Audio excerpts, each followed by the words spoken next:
Bismillahirrahmanirrahim.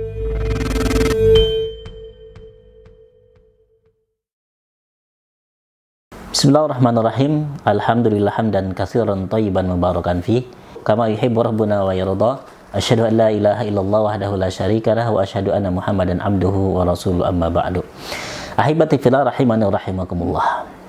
Alhamdulillah Ramadan sudah berjalan beberapa hari. Mudah-mudahan apa yang sudah kita laksanakan bersama Allah Subhanahu wa taala menerima amalan kita di bulan yang mulia ini, dan mudah-mudahan Allah memberikan taufik kepada kita untuk melanjutkan Ramadan berikutnya, di hari-hari berikutnya. Dengan taufik dan hidayah dari Allah Subhanahu wa taala, maka kita semua akan diberikan kemudahan dalam menjalankan puasa yang mulia ini. Ikhwata iman rahimani rahimakumullah. Berbicara tentang hikmah disyariatkannya puasa ini tentu sangatlah banyak. Karena segala sesuatu yang Allah perintahkan pasti di dalamnya mengandung sebuah hikmah, mengandung sebuah kebaikan. Baik itu menurut kita baik atau menurut kita buruk, maka di belakang itu ada kebaikan yang Allah Subhanahu wa taala peruntukkan kepada hamba-hambanya. Salah satunya adalah saum. Saum menurut kita mungkin adalah salah satu yang berat, sesuatu yang memberatkan badan, bahkan untuk apa berlapar-lapar dan sebagainya. Tapi di sana ada hikmah yang luar biasa yang Allah Subhanahu wa taala akan berikan kepada kita semua.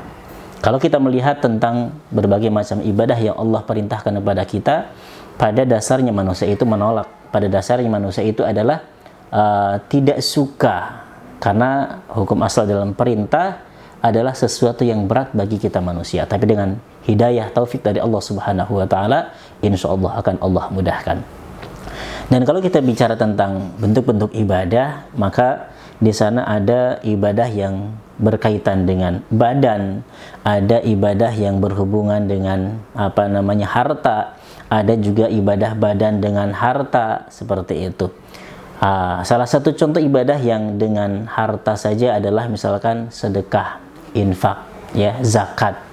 Yang kedua, ibadah dengan badan dan harta, jihad fisabilillah. Ya, itu harus dengan harta dan jiwa kita.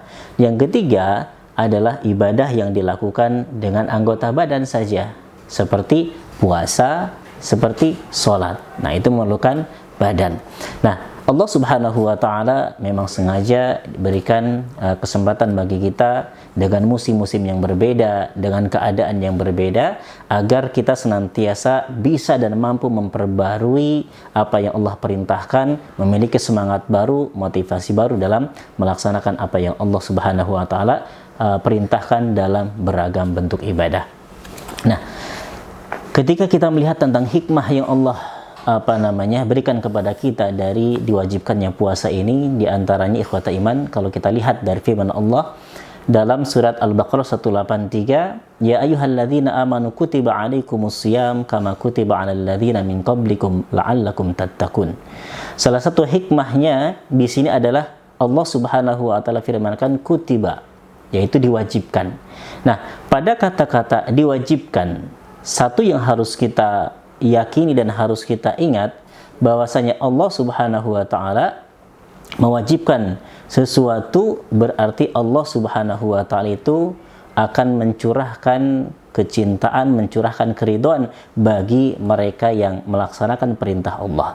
Maka di sisi ini ada yang namanya dibahas oleh para ulama, itu hikmah dari saum, itu ada unsur taqarruban ilallah. Taqarrub, mendekatkan diri kepada Allah Subhanahu wa taala dengan melaksanakan perintah Allah. Nah, dengan taqarrub ini, mendekatkan diri kepada Allah Subhanahu wa taala, seorang muslim dia mampu untuk meninggalkan sesuatu yang halal, mampu meninggalkan sesuatu yang Allah bolehkan secara zatnya, yaitu seperti makan, minum, kemudian berjima dengan istri, itu kan sesuatu yang halal. Akan tetapi ketika Allah larang dalam waktu tertentu, ya, seorang muslim, seorang hamba Allah Subhanahu wa taala yang menginginkan pahala dan ridho dari Allah Subhanahu wa taala dengan niat taqarrub kepada Allah dengan menjalankan perintah Allah, dia mampu meninggalkannya. Nah, itu satu hikmahnya, yaitu ada unsur taqarrub kepada Allah Subhanahu wa taala mendekatkan diri kepada Allah dengan meninggalkan apa yang Allah Subhanahu wa ta'ala larang sementara. Dan itu tidak mudah tentunya. Kemudian hikmah yang kedua. Di antara untuk hikmah yang kedua, ikhwata iman rahiman rahimakumullah. Masih pada ayat yang tadi disampaikan, la'allakum tattaqun, agar kalian itu bertakwa. Ini hikmah juga salah satu tujuan Allah Subhanahu wa ta'ala memerintahkan kepada umatnya, kepada hamba-hambanya untuk berpuasa, agar mereka bisa dan mampu bertakwa kepada Allah Subhanahu wa ta'ala. Bahkan dikatakan para ulama, hasil akhir nanti seseorang setelah berpuasa digembleng disiplin Allah Subhanahu wa ta'ala sebulan penuh, ya ujungnya adalah agar betul-betul menjadi orang yang sukses takwa kepada Allah Subhanahu wa ta'ala.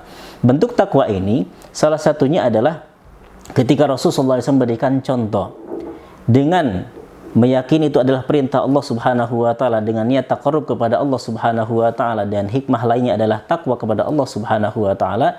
Dengan puasa ini seorang muslim, seorang hamba yang taat kepada Allah, dia mampu meninggalkan segala sesuatu yang Allah haramkan, yang Allah larang. Seperti itu. Kalau di tingkat pertama yang Allah halalkan pun dia mampu meninggalkannya. Yang kedua adalah tahap sesuatu yang Allah larang dan Rasulullah SAW larang. Maka dengan puasa itu kemaksiatan itu akan tertutup, akan terhenti. Seperti itu. Kenapa? Karena dia sadar sedang taqarrub kepada Allah, sedang menjalankan ibadah puasa. Salah satu contohnya sabda Nabi SAW, "Man lam yada' qawla zur wal amila bihi falaysa lillahi hajatun fi ayyada' ta'amahu wa syarabah."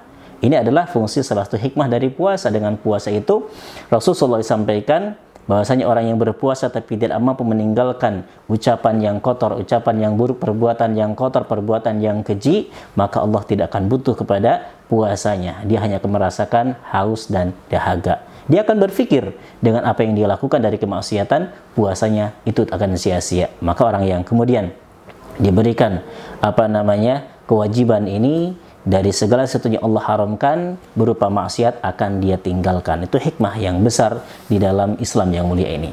Kemudian yang ketiga, di antara hikmah juga dalam berpuasa, mengerjakan saum ini adalah seorang muslim, seorang muslimah, dia akan memanage hatinya, akan menjadikan hatinya itu bersih, ya. Jadi seorang yang kemudian membiasakan berpuasa itu akan mudah untuk membersihkan hatinya, ya. Seperti ikhwata iman rahimakumullah, karena dengan perut yang kenyang ataupun dengan keadaan yang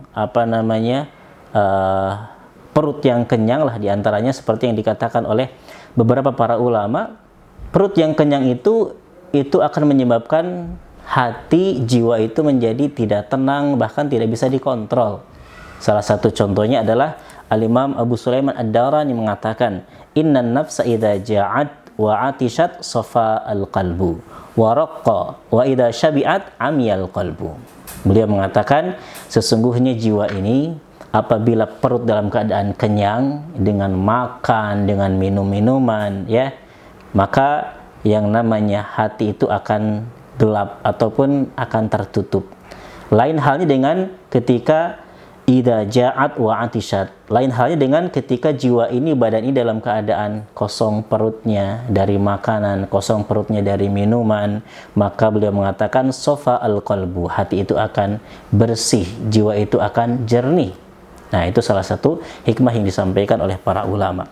Demikian juga ketika hikmah berikutnya adalah di antara hikmah dari puasa, bahwasanya jiwa yang berpuasa ini akan membersihkan hati. Maka yang keempat, bahwasanya saum ini akan menjadikan jiwa ataupun hati ini bisa disetir, ya, kemudian bisa untuk diarahkan ketika akan terjerumus kepada kesalahan dan kemaksiatan, akan segera tertunda, akan segera disetir, karena Rasulullah SAW mengatakan as-saumu junnatun, bahwasanya puasanya adalah tameng.